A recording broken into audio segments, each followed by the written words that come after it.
Okay, this is I think it's part 4 of my battery spot welder.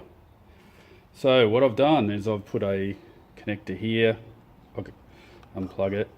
So it's just a standard, I think it's a European connection or something like that. I just got it out of some junk that I had.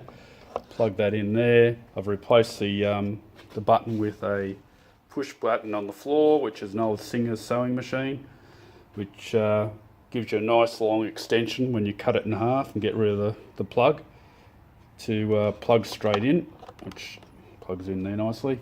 And then I just have to set up here to get it right spot. So if I come down, see I've got it on top, so, and that's all it is. And do another one. There you go. Now I still have to do my Arduino, of course, but it seems to be working quite well even without the Arduino.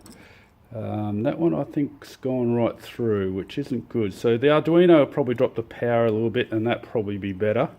These are all shitty old batteries I've got hanging around, and yeah, it's burnt right through that hole.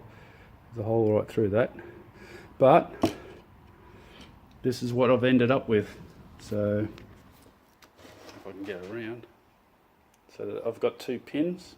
These are just 2 pieces of pipe that I've flattened out and I've cut, and yeah, quite easy to replace if you need to. I've dremeled out here like I said before.